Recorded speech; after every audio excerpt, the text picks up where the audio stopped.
Il est 19 h, bonsoir à tous et bienvenue à votre édition sur la télévision du Burkina. Voici les titres. Le syndicat national des orpailleurs du Burkina et les acteurs de la promotion des droits de l'enfant montent au créneau. Ils veulent prendre à bras le corps la question du travail des enfants sur les sites d'orpaillage. Une sensibilisation a été menée dans ce sens à Djikando, dans le sud-ouest. Et puis l'ambassadeur des États-Unis d'Amérique a visité une série de structures sanitaires de la ville de Bobo-Dioulasso. Cette sortie du diplomate américain s'inscrit dans le cadre du renforcement de la coopération sanitaire entre les États-Unis d'Amérique et le Burkina Faso. Le boom minier au Burkina Faso s'est accompagné de la prolifération de sites d'orpaillage, des sites où l'on retrouve souvent de très jeunes enfants. Pour lutter contre cette situation, le syndicat national des orpailleurs du Burkina joint sa voix à celle du gouvernement et des acteurs de la promotion des droits de l'enfant. Il a organisé une sensibilisation dans la localité de Djikando, région du sud-ouest, sur la réglementation en matière de pire forme de travail des enfants, en particulier sur les sites aurifères. Justin Karambiri et Clément Sommet. Malgré les nombreuses actions du gouvernement et des acteurs de promotion des droits de l'enfant contre le travail des enfants sur les sites aurifères, le phénomène a toujours la peau dure. Ici, sur le site de Djikando, à quelques encablures de la ville de Gawa, le syndicat régional des orpailleurs du Sud-Ouest joue sa partition à travers une séance de sensibilisation. Si on laisse les enfants sur les sites, c'est à nous-mêmes qu'on va attaquer. Donc c'est ça, j'ai appelé en tout cas la population pour les sensibiliser. C'est renforcer les acquis déjà engrangés par les autres acteurs de lutte, dont la commune qui salue l'initiative. La mairie seule ne peut pas lutter. Donc tout le monde est responsable dans ce travail. Et voilà pourquoi aussi le maire a dit c'est une bonne idée pour la sensibilisation. Des contributions qui vont à terme garantir le droit des enfants à l'éducation et à la santé, tout en donnant un avenir semi-industriel certain à l'activité. Si tu n'as pas fait école, alors que par fini, il y a des matériels qu'on va amener, des gros machines.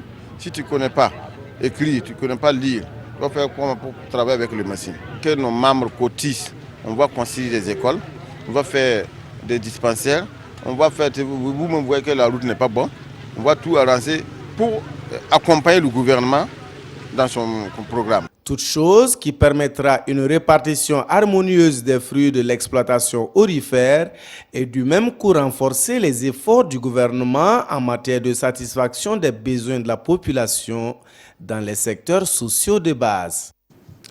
Les questions de santé font partie des domaines de coopération entre les États-Unis d'Amérique et le Burkina Faso. Pour dynamiser ce pan de la coopération justement entre ces deux États, l'ambassadeur américain au Burkina Faso a visité quelques structures sanitaires de la ville de Bobo-Dioulasso. Il s'est rendu au centre Muraz, au CMA du secteur 22, ainsi qu'au CSPS Dakarville. Martin Zerbo, Karim Ilboudo et Moumouni Barou. Un invité d'honneur dans les locaux du centre Muraz. Il s'agit de Andrew Young, ambassadeur des États-Unis au Burkina Faso. Il s'est rendu dans ce centre pour découvrir l'institution et encourager les chercheurs pour leur travail.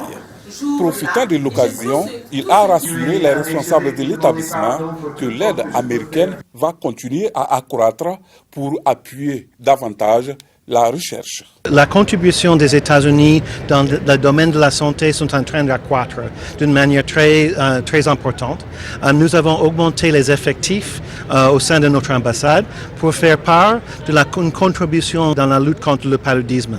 Le Burkina Faso est un grand partenaire dans la lutte contre le paludisme et nous avons augmenté à travers le President's Malaria Initiative qui a doublé dans quelques petites années. Les promesses sont déjà faites et la recherche dans le domaine de la lutte contre des maladies telles que le paludisme devrait connaître une amélioration. Concrètement, le Centre Muraz collabore avec les partenaires américains de différentes universités, essentiellement sur le paludisme. Vous avez vu que de 8 milliards pour le paludisme, l'ambassadeur a annoncé qu'il va augmenter en 2018 à 18 milliards l'enveloppe destinée à la lutte contre le paludisme qui comprend la recherche. L'ambassadeur s'est également rendu au CSPS Dakarville pour s'enquérir des réalités du travail et ce fut l'occasion pour lui d'échanger à bâton rompu avec les usagers de la structure sur les mesures de prévention contre les paludismes. André Young n'a pas oublié le CMA secteur 22 de Bobo de Lasso. Il s'y est rendu pour constater des visus et voir éventuellement ce que son pays pouvait apporter pour le bien-être de la population. La localité de Kinséré, dans la commune rurale de Safané, dispose de son CG, le collège d'enseignement général, depuis ce jeudi 9 février. Cette infrastructure est le don de la fondation Semafo pour soutenir les efforts des populations en matière d'éducation. Yves Rwamba, Christophe Traoré et Karim Ouedraogo. Après 2 ans d'éducation reçue dans des conditions que voici, c'est désormais ici que les élèves du CG de Kinséré dans le Mouhoun reçoivent les cours. Un meilleur cadre de travail pour les élèves et les professeurs. Nous avons travaillé 2 années durant dans des conditions très difficiles, des paillotes et des salles d'emprunt.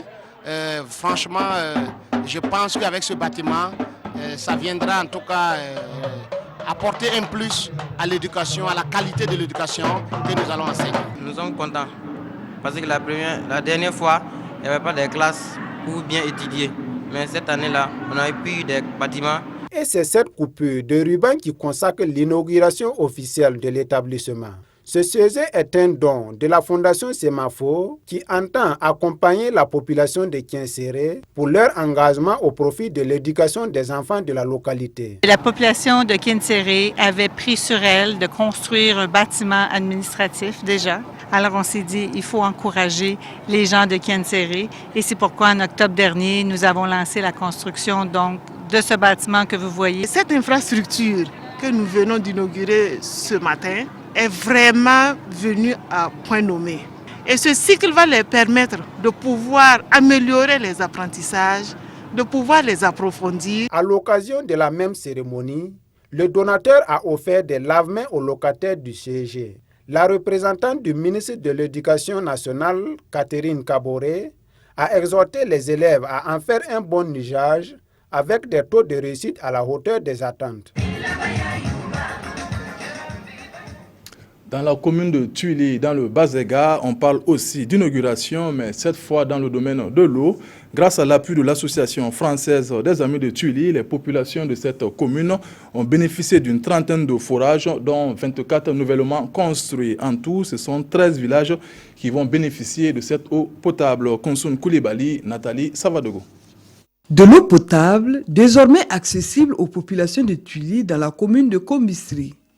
Par ce geste inaugural, ce sont 18 forages neufs et 6 réfectionnés qui ont été remis en fonction ce jour au profit des 13 villages du canton de Tuili.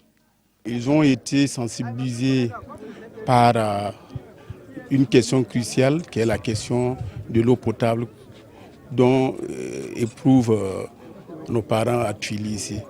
Et c'est ainsi que, à travers l'amicale, les conseillers municipaux et l'association pour le développement de Tuili, nous les avons approchés afin qu'ils nous apportent leur appui. Et aujourd'hui, c'est une réalité. C'est toujours un événement important quand on contribue à l'accès à l'eau potable aux populations de nos villes et de nos campagnes. Pensons que c'est un geste important qui contribue aussi non seulement à la mise en œuvre de la politique de notre département, mais aussi à l'atteinte des objectifs donc, du PNDS tel que nous disons chaque jour.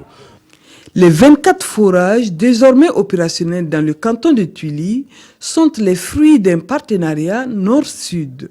Nous avons beaucoup contribué à faire des écoles historiquement, nous avons fait financé 5-6 écoles et nous sommes orientés à la demande de la CMT, les conseils municipaux de Tuili, vers les forages, de façon à pouvoir atteindre les objectifs du millénaire. Nous pensons l'avoir atteint à ce jour, les 13 villages de Tuili maintenant, il y a un point d'eau à moins de 500 mètres de chaque concession, avec pour une population d'environ 300 à 500 personnes. En reconnaissance pour leurs actions qui participent au bien-être des populations burkinabées, l'Association française des Amis de Tuili a reçu une distinction à la hauteur de son mérite. Elle a été faite chevalier de l'ordre du mérite burkinabé. La LONABE, la Loterie nationale burkinabé, a ouvert une agence à la zone d'activité commerciale et administrative Zaka. C'est un espace course en direct et qui porte à 15 le nombre de ce type d'agence dans la ville de Ouagadougou. Souleymane Sanou, Ruth Bini Ouattara. Ils ont misé respectivement 900 et 300 francs lors du 4+1 du 5 février dernier. Aujourd'hui, ils reçoivent chacun pas moins de 52 millions de francs CFA. À l'image des sieurs Alexandre Sawadogo et Étienne Nakoulma, d'autres parieurs de la zone d'activité commerciale et administrative pourront tenter leur chance sans effectuer de longs déplacements. Ce jour marque l'inauguration du nouvel espace course en direct, le 15e de la ville de Ouagadougou. Cet espace est situé dans la zone administrative. Et nous avons un plan stratégique qui a été adopté et dans ce plan stratégique, il y a une vision. La vision, c'est qu'à l'horizon 2025, la LONABE est une entreprise performante et innovante. Ce n'est pas seulement ça, qui contribue au développement des PME et des PMI du Burkina Faso. Dans la fondation stratégique, il y a des axes. L'axe 3, c'est l'axe qui parle de l'action commerciale, l'expansion de l'action commerciale. Il y a d'autres axes. Il y a la responsabilité sociétale, il y a le développement des ressources humaines. L'espace se veut convivial avec 6 guichets numérisés et 6 écrans qui permettront aux parieurs de suivre les différentes courses en direct. L'ouverture de cette agence est une bonne nouvelle pour nous, car ici, à tout moment, on peut jouer facilement. Dans cette politique d'expansion de l'action commerciale, la LONABE promet l'ouverture très prochaine d'autres espaces courses en direct et l'augmentation de l'offre de ses produits. Dernier élément de cette édition, la paroisse Notre-Dame du Perpétuel Secours de Nyangoloko a 75 ans. Cette célébration a eu lieu ce 12 février sous le thème « Vie ta foi » pour une société de miséricorde. Occasion aussi pour la pose de la première pierre d'une église qui va coûter plus de 180 millions de francs CFA. Hassan Gourabou, Siriki Milogo et Kadou Remenki. Procession que débute la célébration des 75 années d'évangélisation à Nyangologo. Venus d'horizons divers, les fidèles chrétiens de la paroisse Notre-Dame du Perpétuel Secours ont loué et rendu grâce à Dieu pour les merveilles accomplies. Cette célébration est sous le signe de l'action de grâce d'abord, parce qu'en 75 ans, Dieu a fait beaucoup de merveilles en cette paroisse, mais c'est également sous le signe de l'espérance. Parce que vous voyez, l'église est petite et très ouverte et nous comptons d'ici l'année qui vient dépasser cette pose de première pierre pour réaliser un grand édifice pour la gloire du Seigneur. Pour marquer en lettres d'or ce jubilé d'argent, la première pierre d'une nouvelle église est posée. D'un coût de 181 millions de francs CFA, cette bâtisse aura une capacité de 1900 places. C'est pourquoi je dis c'est sous le signe de l'espérance aussi, parce que nous n'avons pas encore la somme qu'il nous faut, mais nous comptons, avec la grâce de Dieu, réaliser cette œuvre.